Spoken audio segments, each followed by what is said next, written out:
Hi and welcome back to my channel, and if you're new, welcome to my channel.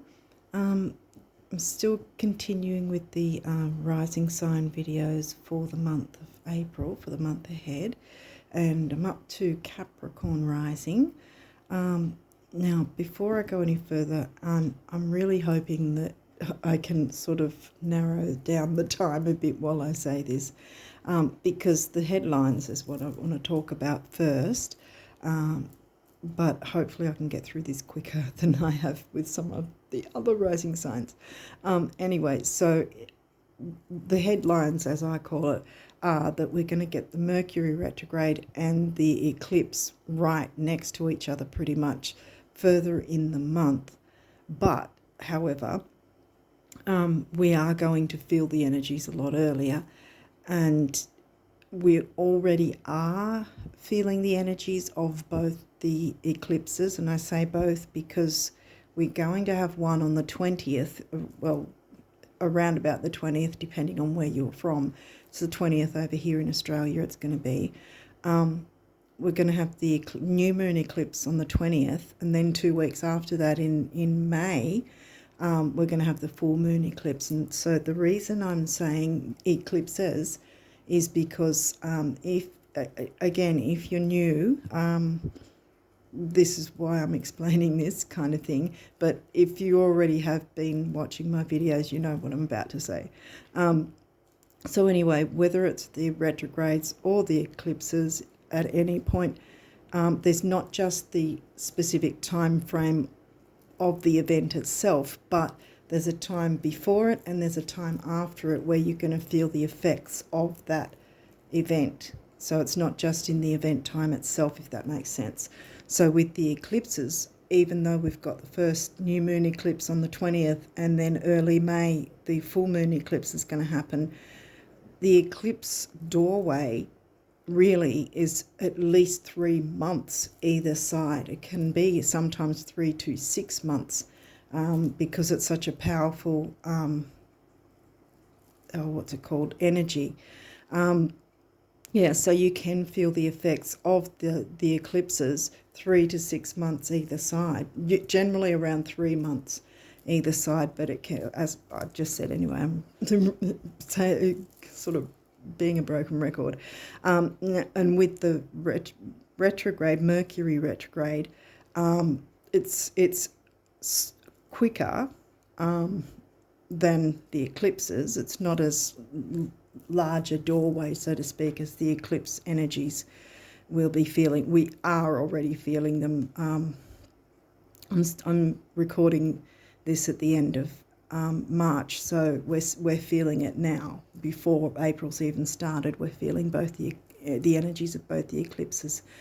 And with Mercury retrograde, which happens the very next day after the new moon eclipse, so on the 21st, again, from my time over here. And so with the Mercury retrograde, it's around about 2 weeks on either side. So that pulls it back to around about the 5th or 7th of April that we're going to start feeling the effects of Mercury retrograde. And then, of course, it'll have its couple of weeks or so as the retrograde. And then after that, it'll have another couple of weeks. So the pre-shadow, the event, and then the post-shadow. That's the different phases that pretty much happen with these sort of events, whether it's an eclipse or a retrograde of some planet. So what do I want to say about that? Now, this is the thing. A lot of the time, we'll go with retrograde first. A lot of the time, you'll hear that people will say, "Oh, it's going to be Mercury retrograde. Everything is going to go south. Technology and all that." It's sort of stereotyped that way, and that does and can happen. And people also say, don't sign anything, just, to completely stay away from all that sort of thing. But that's not really making good use of Mercury retrograde. For instance, I've been saying pretty much the same thing at the start of each of the rising sign videos for the month of April because of the retrogrades. and the eclipses. But the thing is, a retrograde is all about redoing things, renewing, reviewing. Yes, it's all that, but there's also another side to it which a lot of people don't know, and that's, for instance, you can actually get a bargain with something that you might have wanted to buy that you couldn't afford, that once the retrograde happens, it's suddenly like 50 or 75% off, and you're like, wow, I wonder why that is, because it's Mercury retrograde. And you can get repairs done, because if you put literally, if you put in front of everything that you do, that's a great way to work with Mercury retrograde. Review, renew, replace, revive, revamp, revitalize, repair, I think I said that. But yeah, you can get, like, whether it's plumbing done or car repairs or something, can work in your favour and even better than you expected. You can also return something, like if you've bought an item of something like clothing or, I don't know, shoes, bags, or electronics or something like that, where there might not have been, at one point there may not have been an option to return it. You can, during Mercury retrograde, you can return it for a full refund. So there are things that you can do with the energies of Mercury retrograde to have it work in your favour. Because this is the thing, these energies aren't supposed to be feared or as a punishment to us. What they're there for is to move us forward in life, to help us have a better quality of life. I guess that's pretty much the only way I can really explain it. I've pretty much been saying it the same sort of way in each of the other previous rising sign videos for this April month ahead. And so as far as signing contracts, say you, well, first off, I want to point out that the obvious, I guess, really, you already probably would know this anyway, that especially during Mercury retrograde, read all the fine print and read it over as many times as you feel comfortable with, and don't feel rushed into anything. And you don't have to go into a contract if you don't want to. You can shop around and see what's available and leave it at that. You don't have to sign a contract if that's, if you're not feeling 100% confident with it, don't do it. But on the other hand, if you need some help going through it, because a lot of the time contracts can be so confusing, and a lot of the time they're purposely made that way with so much fine print that a lot of people don't even bother reading at all, because it's, it takes too long, and it's intricate and sometimes confusing, and it's purposely made that way. Once you're in the contract, it's sort of too late to work out. But that's another thing as well. If you have gone into a contract and you're not really sure what you're doing, or whether you're wanting to continue with it, I know there's a lot of places, and I don't know if by law everyone has to do it, but there's often a cooling off period of a week, 2 weeks, or maybe even up to a month. And the cooling off period means that you have that chance to get out of the contract without repercussions. So there's also that option as well. So I think I've sort of hopefully covered the sort of that side of things, if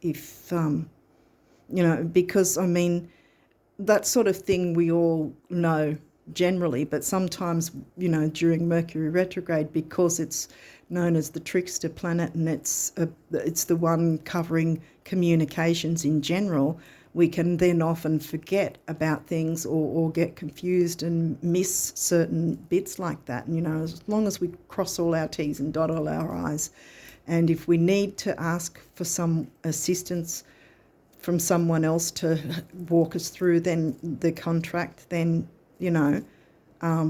it's not a weakness to ask for help. And again, like I said, don't feel you have to be forced into signing any contract. And, you can shop around, have a look, see if it fits you, and if it doesn't, don't go ahead. Simple as that. So what I wanted to say after that spiel was that let's have a couple of examples. I've pretty much used the same example with every single, again, with the previous rising sign videos. Say you've got a car that's really on its last legs. It's pretty much not able to be repaired anymore. It's probably on the verge of being dangerous to drive. Now, if you think about it, if you're someone that has something, if you had something like that, say, but you thought, oh, I really need to have a new or second-hand car that's in a lot better condition, that's safer to drive, but oh no, I can't do anything about it because it's Mercury retrograde. Well, that doesn't make sense, does it? So it's sort of like, because this is the energies. Mercury retrograde wants to help you with this sort of thing. This is exactly how to work with Mercury retrograde, whether it's a car, house, whatever. I think it's even with jobs, that if you're shopping around sort of thing, if you want to put it that way, checking things out to see what's available and what you feel comfortable with. You're still, even if you don't agree on anything or sign up to or for anything like that, just the fact that you're using the energies to look around and see what's available to you and with what way you want to go, you're working with the energies of Mercury retrograde. And, if Mercury retrograde was an entity, it would be happy with you because it wants to support you. The energies want to support you to have a better quality of life. And, driving a dangerous car and putting yourself and others in danger is not the sort of thing that Mercury wants to have you have to put up with. Mercury wants you to have an enjoyable life and have a better quality of life. That's really the only way I can say it. Now, the thing is, I don't know, I'm kind of a little bit excited in a way, I guess you could say, because of also the eclipses. And the thing is, with the eclipses, they can be, like I said, very powerful, sometimes heavy energies. But the thing is, they're about, if there's something like a habit or something that's going on that you deep down, if you're brutally honest with yourself and you know deep down, this isn't really good for me, whether it's eating badly or whether it's, because it's really basically, if there's something, or some situation or someone even that you're hanging on to and you know deep down it's not really in your best interests and it's, sabotaging you or harming you in some way, then if you hang on and don't do anything to change the situation yourself, then it's like the eclipse energies, when they come along, they go, oh, you haven't sorted this out? Okay, I'll sort it out for you. And then it's like you've got the unceremoniously, you've got the carpet pulled from under you. And that can be really awful. I've had some eclipse tower moments before. It's really a horrible experience. It's like I always explain it like it's as if the ground's opened up underneath you and it's about to swallow you whole. It is a terrible, terrible experience if you're not prepared for it. And at the times that those different times that it happened like that, I didn't actually know anything about eclipses. At the time, I didn't understand their energies or anything, and now I do. So now we've also got, the thing is, with the new moon eclipse, it's about bringing in new moons generally are bringing in the new anyway, and then you've got an eclipse, so it's a new moon on steroids. So if you're wanting to start up something big and make changes, and especially since we're pretty much in the astrological new year, so we're starting the astrological new year with an eclipse, so if there's something that we want to change in our lives for the better, this is the perfect time to do it. And the thing is also, you have the power to do this. This is the thing. If it's only if you refuse to make any changes that the universe, the eclipses go, they're not making a move, but they've got so much more in store for them that's so much better than what they're putting up with. I'd better take that difficulty away. It's kind of like that. It's the universe, the eclipses, Mercury retrograde, they don't have a logical thinking. They're just sort of like, they go with the feeling, I guess you'd call it.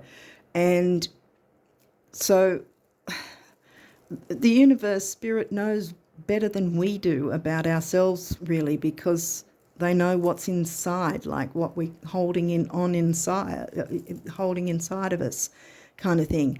I don't know if I'm making sense, but yeah, it's sort of like that. And it's the same as if you had a house with half a roof caving in. Well, the eclipses are going to go, well, that's not what we want for you. We want a better life for you, and perhaps you and others that you care about, So it's sort of like, okay, let's get rid of that and move you into something better. It's sort of like you can technically use Mercury retrograde and the eclipse energies to go house hunting, or going to look for an apartment, or buying a house or car or something like that. You can literally have them as friends, going along with you shopping, for the best deals, or loans, or whatever it is you want to go for, even if it's only to have a look around to see what's available and not end up signing anything anyway. It's still making good use of it, because you're allowing the universe to show you what's available to you, if that makes sense.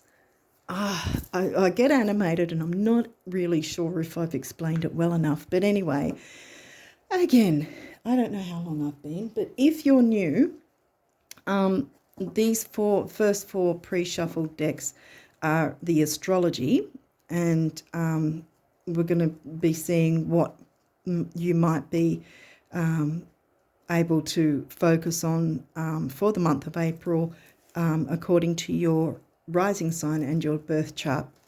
And the other three decks are regular oracle decks, and I've got them all itemized as they come through the reading in the description box if you want to have a look at them in your own time, kind of thing.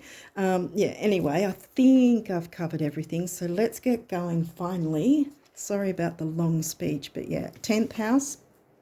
Well, that's Capricorn themes, and yes, you're Capricorn rising, and it isn't in Capricorn for you, obviously, so it's back with, where is it, Libra, I think. Yeah.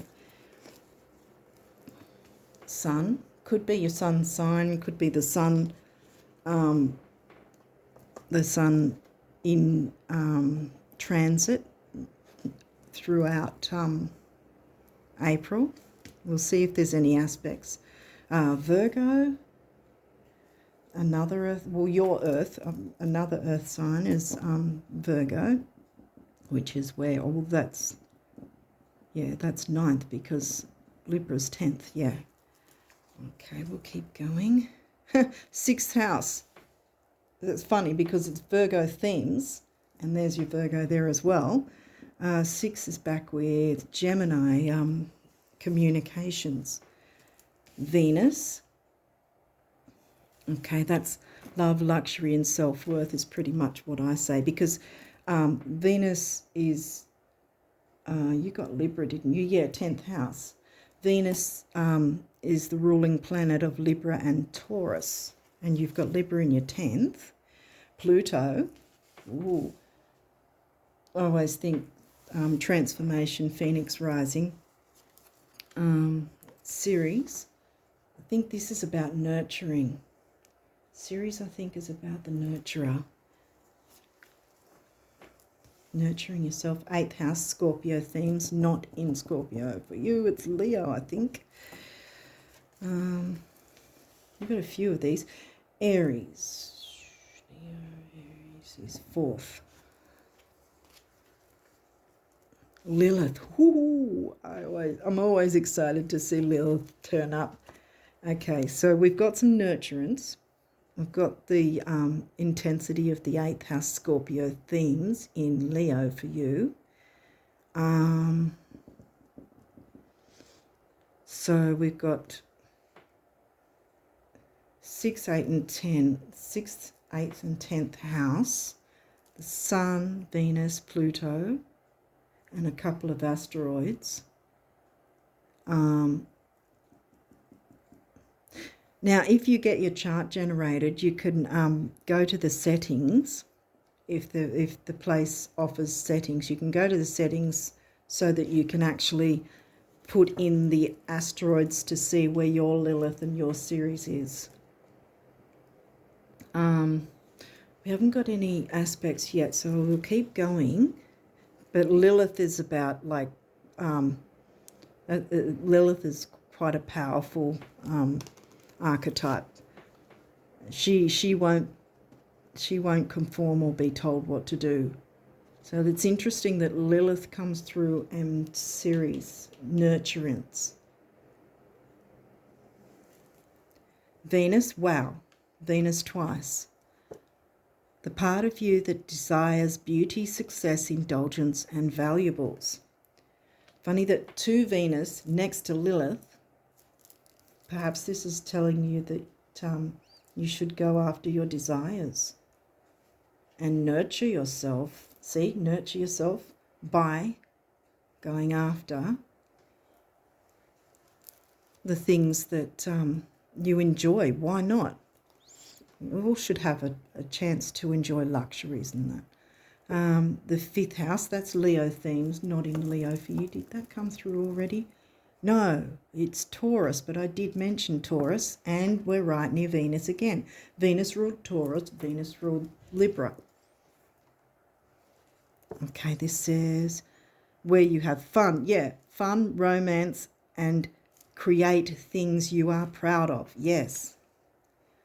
Oh, I think I see where this is going already.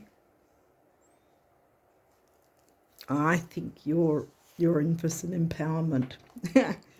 Whether you like it or not, I think you're going to like it though.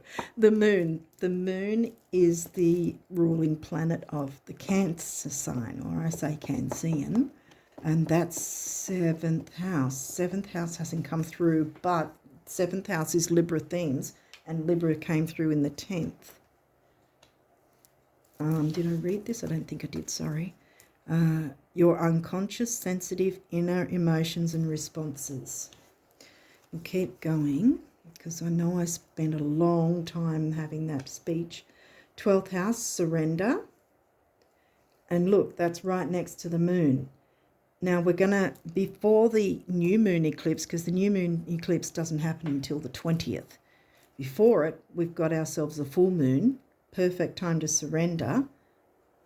And, you know, like Pluto, Scorpio, Pluto rules the Scorpio and 8th house, Scorpio sign and the 8th house Scorpio theme. And so Pluto likes to excavate and get rid of. So if there's certain things, whether it's emotional or something actual that needs to be excavated and tossed away, so to speak, then yeah, see, like I was going on with that long-winded speech about Mercury retrograde and the eclipses and how you can hopefully work with them. Quincunx, that's an aspect. Complexity. Yeah, there is a bit of complexity with the fact with Mercury retrograde and the eclipses. There's still some intense energies, obviously, but knowing how you can make use of those energies, it's going to be far less intense. But you've got the intensity of Lilith, 8th house. Leo. It was good that Leo's in your 8th house, actually. 5th house themes in the 8th house, because it sort of eases the intensity of the 8th house Pluto, Scorpio themes. But the complexity yeah, I think that there's just a whole bunch of things going on in that sense that that will need to be balanced, but I don't feel that it's going to be a difficult thing, because Pluto, with if there is something that needs to be excavated, it might not be that something has to be gotten rid of. It might just mean something that needs to be tweaked, or a dynamic needs to change within a relationship. It doesn't necessarily mean something has to end. It just means a dynamic of it might have to be changed or tweaked in some way.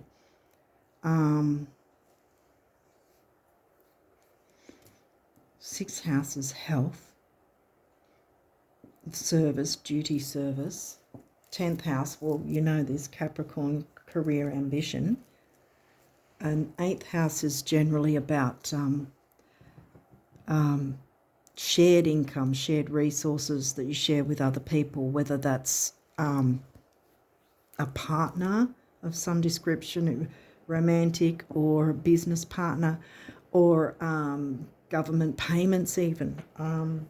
Credit cards, that's another thing. Technically, you're sharing it with the company because you're paying them their monthly fees and all that sort of thing. So technically, yes, that's shared income, because even though it's your card and you're spending, you're still having to give them back and pay their interest and so forth. Yeah, so there might be something to do with that. Venus has come through twice. So I think that you can still enjoy your luxuries, but there might be the complexity in the sense that you might have to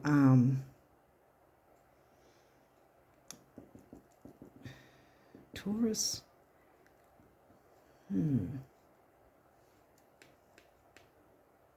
Second house hasn't come through, because second house is about money and self-worth.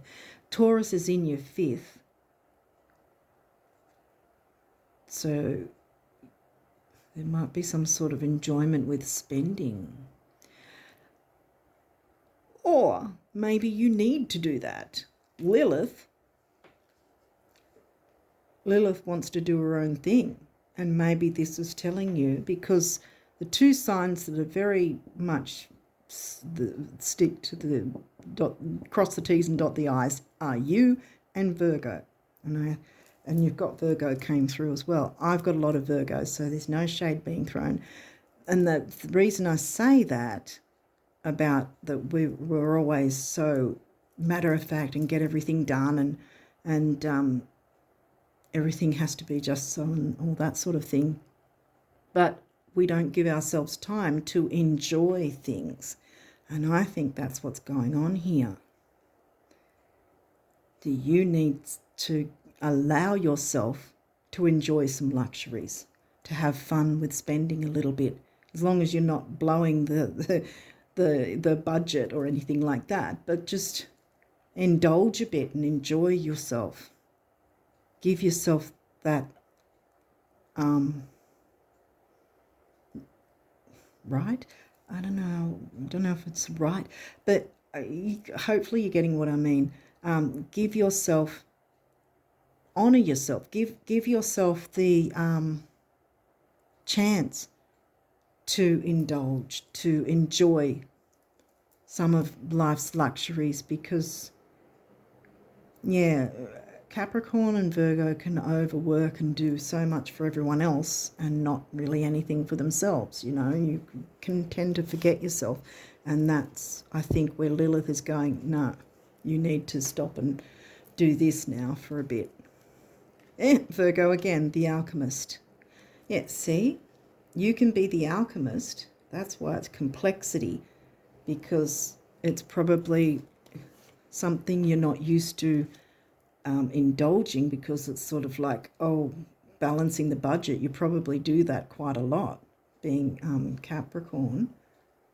And if you do, then allow yourself a bit of luxury, allow yourself a bit of fun. Gemini, the butterfly, so some communication. Didn't Gemini rock up before? I think Gemini is, where's Gemini? Gemini's 6th house, Virgo, isn't it? Yes, for you. See how there's the connection there? 9th house, well, that's Sag themes, seeking.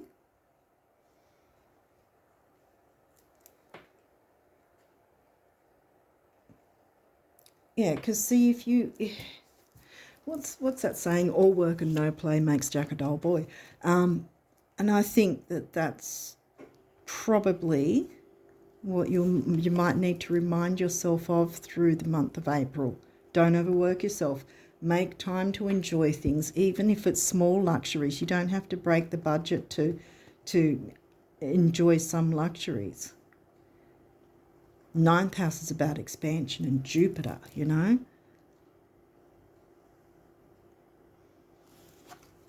11th house, the edge.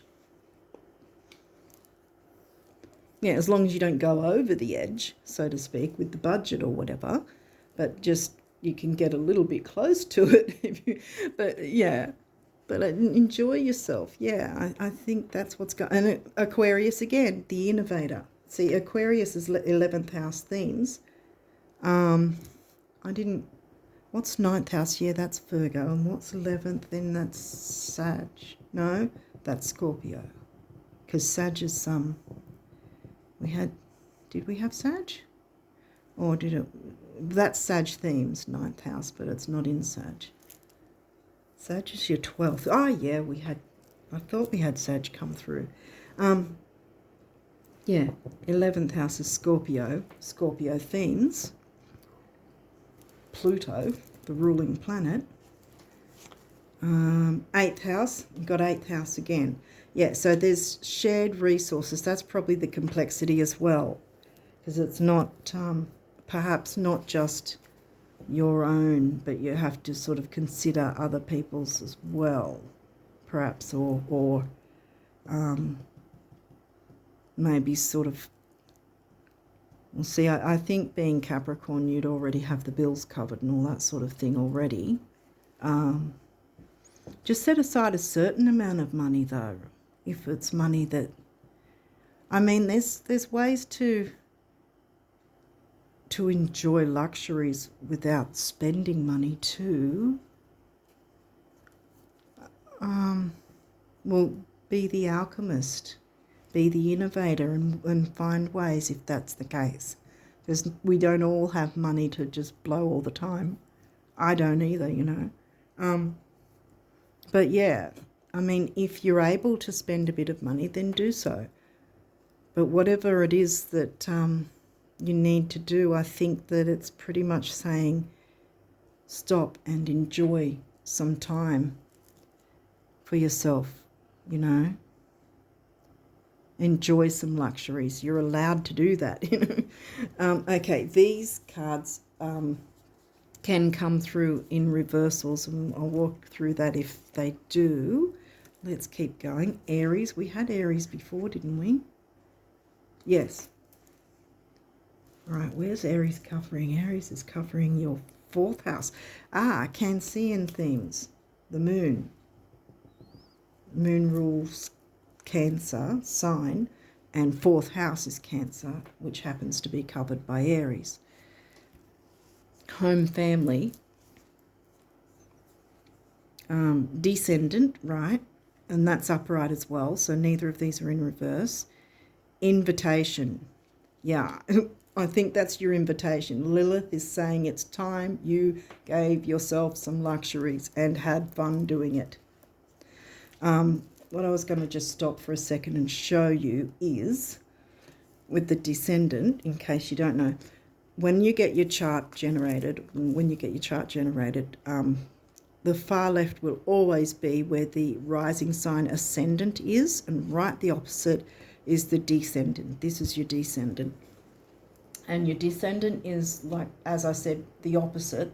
So since your rising sign is Capricorn, then your descendant would be Cancer. So we've got the Cancerian themes again. And the idea is throughout our life, no matter what signs we are, we're needing to find a balance between our rising sign and our descendant, like a happy medium kind of thing. And that's upright, so that's really good.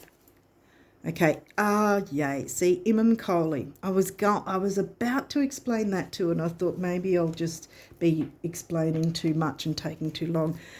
Here we go again. So you've got your ascendant, you've got your descendant, but up the top you'll always see 2 letters MC. That means your work life, your career, and it's always going to be somewhere near the 9th, 10th house. Smack bang right at the bottom of the chart, completely the opposite, is your Imam Kohli. And that says root on the card, and that's your roots, your family, your home family.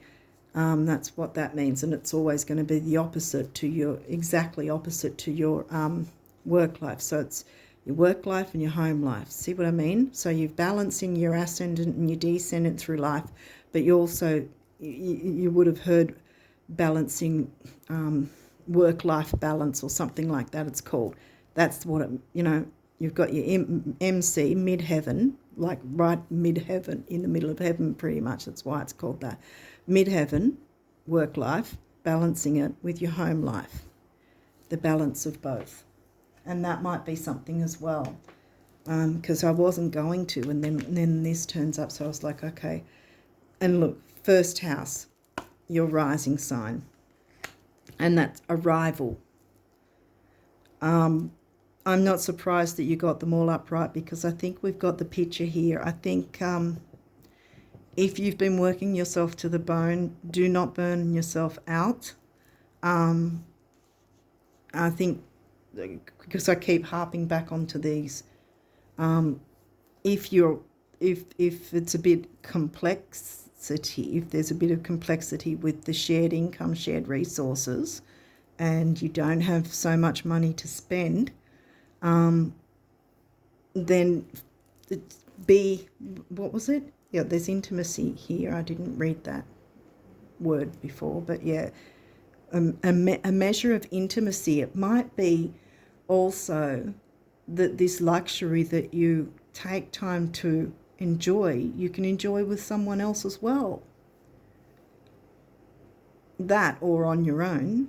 Either way, I think you need to enjoy some luxuries in life, because, yeah, don't burn yourself out.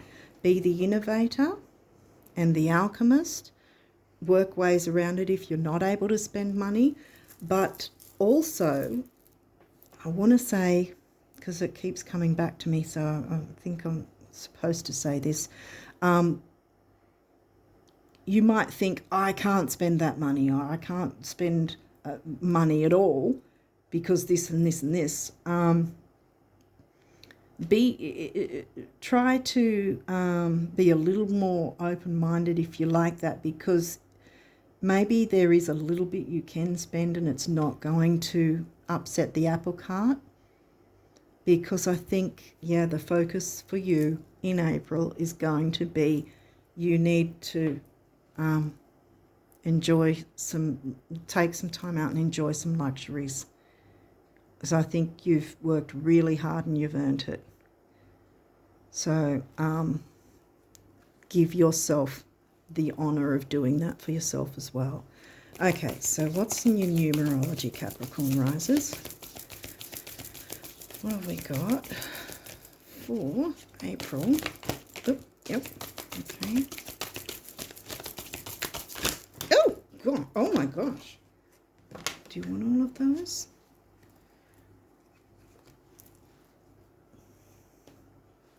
I think so. Okay, we got this one first. Surrender. Well, that makes sense.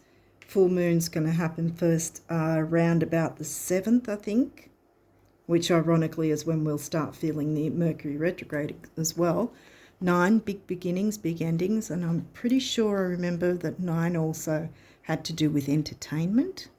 1 is personal power, I always say, vitality and strength, personal power, and it comes to a 1, surrender.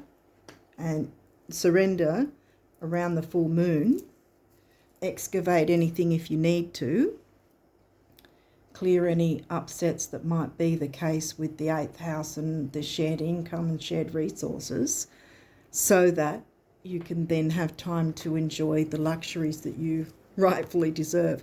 So what have we got here? Yes, effort. It's going to take effort. We've got the vitality, personal power again. And 3, communication, action, activity. And together they come to a 4, the builder. So we've got a bit going on. Sorry, okay, what's next? 71, health. Yep, this makes sense too, because your emotional health, your physical health. Take time out to recharge yourself. You're going to need this. Lilith's right there saying, do this. Don't let anyone tell you not to. This is your time. You have to do this. I'm ordering you. Yeah, health, 7, is the mind and creativity. We talked about the innovator and the alchemist. This is your time. You've got all the upright cards as well. 1 again, you know, broken record, vitality. 7 and 1 comes to 8, which is stability and money. See? So by giving yourself that honor to recharge yourself and enjoy some luxuries in life, it's going to benefit you and make everything, like help your finances and everything anyway. By even if you have to spend a little bit, you're showing the universe, I'm willing to spend some money on myself because I am worth it. You know, I am worthy and I'm worth it. And so the universe goes, oh, right, okay, well then let's give you some more so you can do that again. Pride. Have pride, yes. Lilith's got plenty of pride. Maybe that's what you need too. Again, the 1 and the 9, big beginnings, big endings. And it comes to 1 again. Isn't that funny? Because 91 and 19.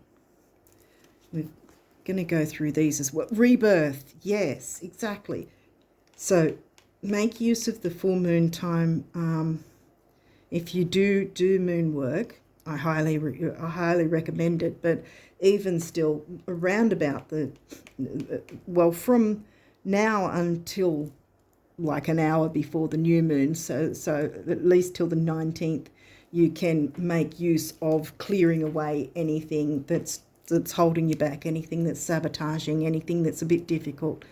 Yeah, use Pluto and the 8th house energy to excavate and clear out that, so it's no longer holding you back, and make time to enjoy luxury of some kind somehow, because it's going to recharge you and it's going to bring more for you. Rebirth, yeah, see? And then 6 is about temporary opportunity. 1 and 6 is 7. We've got mind and creativity again. I always say with temporary opportunity that it doesn't necessarily mean it'll never come back. It just means you've got this now. And so you can work with it now. Again, forgiveness, see? Right near the full moon too. So again, you've got the temporary opportunity, so it's doubled up. And the 9, big beginnings, big endings. Entertainment.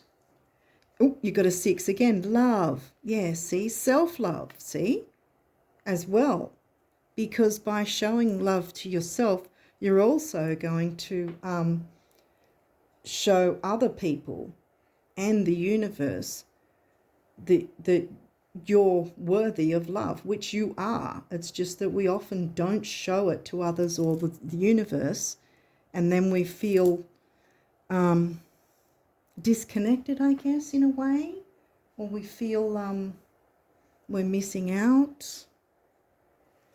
But yeah, show yourself love, and if others need it from you as well, then yeah, and if you need it from others, you will get it. It's saying you'll get it from others if you're needing it from others. Communication. Yeah, we had communication. Double 3. Like I said, that's about communication as well, and it's like the master number, and it comes to 6, temporary opportunity. See, it's all sort of connected. Okay, so hopefully it's making sense to you guys, because it is to me. Okay, so this deck, if you haven't seen these readings before, this deck is set up as if the universe is speaking directly to you about abundance. So let's find out what the universe wants you to know about abundance for the month of April. Are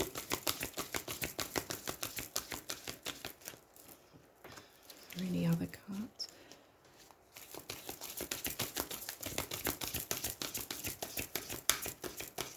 This one looks like it's sticking out too.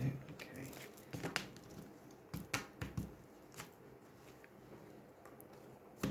All right. You want me to go with this one first? Okay. All right. One of abundance's many corollaries is that the brighter your light shines, the more you attract everything, moths and butterflies, at which point you begin learning what to celebrate and what to let fly on by, or whom. Flame on the universe, yeah. See, this might be something to look at as well. Is there anybody holding you back?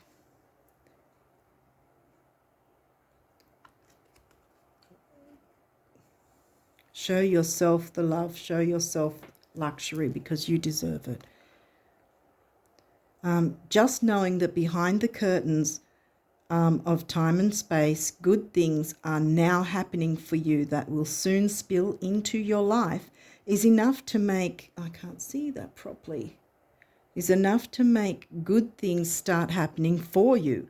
Always know this because they are so happy for you, the universe. Yep, so things are already happening for you behind the scenes, even if you are not seeing it now.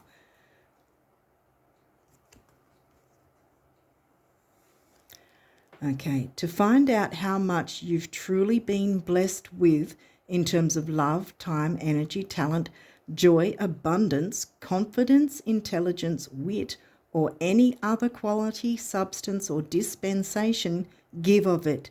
Then you'll know what boundless really means. Yes, so give and receive love. Give it to yourself, give it to others, and it will come back to you. And abundance will also come at the same time because the universe responds to love. That's probably the highest vibration in the universe. Oop, we already had one. I didn't even see that drop. Okay, so the guardian angels want you to know for the month of April, Capricorn rises. Okay, I think that's all three. I think there's three here. What have we got here? We have invitation again. Where do we see invitation? I saw invitation somewhere before. Anyway, we'll keep going. Invitation, because I don't want it to cut off. That's the only thing. It's done that before and it's very annoying. We, your guardian angels, ask you to invite us into your heart. Talk to us at any time. Share with us your fears and concerns, as well as your joys and pleasures. There is no need to be formal, for we have known you since before the dawn of time. In fact, we know you better than you know yourself, and we love you just as you are. Exactly. You don't need to change a thing. What you need to change is how you feel about yourself and how you treat yourself. Lilith is saying, you've got to give yourself some luxuries. Manifestation, yay. Believe in yourself, trust your instincts and follow your heart, for in doing so you shall manifest all your heart's desires. The life you have for so long aspired to create will soon manifest. There you go. Wow. And then we have patience. Yeah, because we're all going to need patience no matter what signs we are with Mercury retrograde and the eclipses. It's not going to be rainbows and unicorns, but hopefully you've got a bit of information from when I was talking at the start of the video that you can help guide you through those energies and through April and May. Patience is required at the moment. You may feel that things are not moving as fast as you would like, yet there is a lot going on energetically behind the scenes, wasn't it? Yeah. The current situation causing concern is evolving positively. Let go and have patience. You will eventually Realize that this whole event was in fact a blessing. All is perfect as it is. Trust. You are eternally loved and guided. Yeah. Your dreams are going to manifest. Your wishes are going to come true. The more you show your self-love and the more you offer love to others, the more that will come back to you. And like I said, when love comes back to you, then you know you've been showing enough love as well as, and you won't just get love, but you'll get other things in abundance, like the money and other things that you might want to get that will make things easier. So hopefully this has helped you guys, and I'm really excited for you guys, because I think that make the effort to show your self-love by giving yourself some luxuries, no matter how small they are. Don't make them too small though, but at the same time, you know, I know, because like I said, I've got a lot of Virgo, so I don't want to sort of blow the budget either myself. But yeah, so as long as you're being balanced about it, but not being a miser to yourself either. Don't hold back when you know you can afford it, or if you can't afford the financial side, then find ways to treat yourself with luxuries, even if it's just some baking or whatever, whatever, you know, bubble bath or whatever, something that you find luxurious. Lilith says so. It's necessary, and the nurturance of Ceres is saying the same.